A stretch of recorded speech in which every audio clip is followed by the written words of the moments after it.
مصر کے اندر حضرت موسیٰ علیہ السلام نے ایک کبتی کو تھپڑ مار دیا تھا. قرآن مجید کے دامن میں یہ واقعہ موجود ہے. تو آپ کی جلالت اور آپ کے زور کی تاب نہ لاتے ہوئے وہ وہیں ڈھیر ہو گیا، اس کی موت واقع ہو گئی.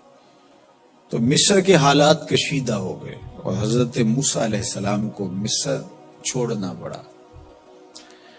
تو وہ شہر مدین کی جانب جا رہے تھے کہ راستے کے اندر ایک کنواں تھا، وہاں کچھ لوگ اپنے جانوروں کو پانی پلا رہے تھے.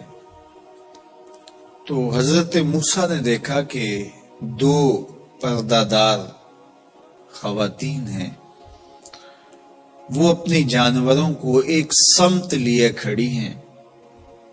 سمجھ گئے کہ مردوں کے ہجوم میں آنا نہیں چاہ رہی، ان کا حیا مانے ہے. تو آگے بڑھے اور ان کے جانور ہانکے اور ان کو سیراب کیا اور پھر ان کی جانب ہانک دیے. وہ واپس گئیں اور اپنے والد بزرگوار سے کہا کہ ایک سال نوجوان جس کی آنکھوں میں شرم و حیا تھا، اس نے ہمارے ساتھ یہ مہربانی کی. تو ان کے والد گرامی نے کہا کہ جاؤ اس کو بلا کے لاؤ. قرآن مجید میں اس کا ذکر کیا گیا. فَجَاءَتْهُ إِحْدَاهُمَا تَمْشِي عَلَىٰ اسْتِحْيَاءٍ، ان میں سے ایک خاتون حیا میں سمٹی ہوئی حاضر ہوئی. اس نے کہا کہ ہمارے والد گرامی آپ کو بلاتے ہیں، آپ نے ہمارے ساتھ جو مہربانی کی ہے اس کا وہ اجر دینا چاہتے ہیں. تو حضرت موسیٰ علیہ السلام ان کے ساتھ چلے گئے اور جب گئے تو یہ گھر تھا حضرت شعیب علیہ السلام کا، اور یہ صاحبزادیاں حضرت شعیب علیہ السلام کی تھی. تو اس خاتون کا شرم و حیا کے ماحول میں حضرت موسیٰ علیہ السلام کو یہ کہنا اور چل کے اس انداز سے آنا، قرآن نے اس کی حکایت بیان کی ہے. تو خدا کو پسند ہے کوئی خاتون حیا کے ماحول میں آئے تو اللہ اس کی آمد کو اور اس کے آنے کو قرآن کا عنوان بنا دیتا ہے اور قرآن کی حکایت بنا دیتا ہے کہ جو خاتون حیا کے جوہر کی مالکہ ہو وہ اللہ کو کتنی اچھی لگتی ہے. اللہ اکبر. حضرت نبی اکرم صلی اللہ علیہ وآلہ وسلم کا فرمان حیا کے حوالے سے، الحیاء من الایمان، حیا ایمان سے ہے. تو جتنے بھی ایماندار لوگ ہیں وہ پھر حیا کے جوہر سے مزین ہوں گے، مالا مال ہوں گے. آپ دیکھ لیجئے سب سے بڑے ایماندار تو میرے اور آپ کے آقا مولا ہیں، اور حضور کمواری لڑکی سے زیادہ حیادار تھے. باقی حضور کے اصحاب دیکھ لیجئے، ان کا حیا، اور حضور کی ازواج مطہرات کا حیا دیکھیے. ام المومنین حضرت عائشہ رضی اللہ تعالی عنہا فرماتی ہیں کہ حضور کا جب وصال ہوا اور حضور میرے حجرے میں دفن ہوئے تو میں جب حضور کی قبر انور پہ جاتی تو معمولی چادر اوڑھ کے چلی جاتی، اس خیال سے کہ میرے شوہر ہیں.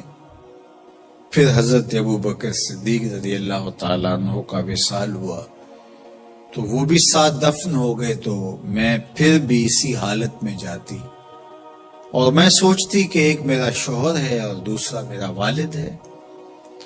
کہا پھر حضرت عمر رضی اللہ تعالیٰ عنہ کا انتقال ہوا اور وہ بھی ساتھ مدفون ہوئے. تو حضرت ام المومنین فرماتی ہیں کہ اب جب میں جاتی تو میرا جانے کا انداز مختلف تھا. فواللہ ما دخلت الا وانا مشدودۃ علی ثیابی حیاء من عمر.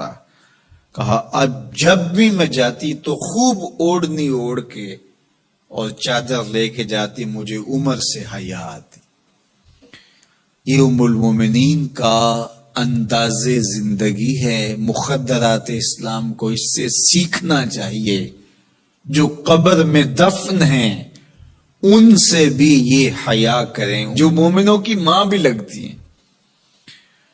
اور آج یہ دلائل دیے جائیں کہ پردہ تو جناب دل کا ہوتا ہے، چہرے کا پردہ تو نہیں ہے.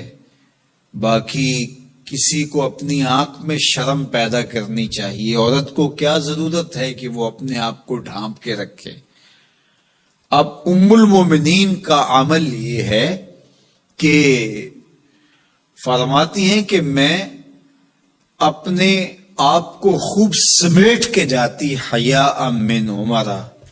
عمر قبر میں ہیں لیکن ام المومنین فرماتی مجھے پھر بھی حیا آتی. اور حضرت سیدہ طیبہ طاہرہ حضرت فاطمہ الزہرا رضی اللہ تعالی عنہا نے کہا کہ عورت کے لیے بہترین پردہ یہ ہے کہ اس کو کوئی غیر مرد نہ دیکھے اور وہ غیر مرد کو نہ دیکھے.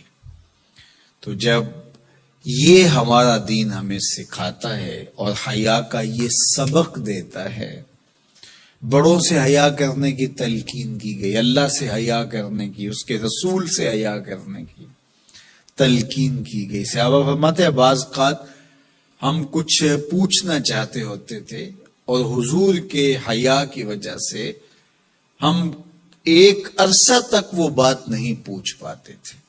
آج دادا کے سامنے بچے جس طرح بات کرتے ہیں اور جس طرح بچوں سے حیا کا جوہر ختم ہو گیا ہے اور اس کو وہ تہذیب نو کا کرشمہ سمجھتے ہیں اور جدید دور کی کرامت سمجھتے ہیں، یہ دور جدید کی کرامت نہیں ہے، یہ جاہلیت ہے. بڑوں کا احترام اور بڑوں کی عزت یہ زندگی کا جمال ہے.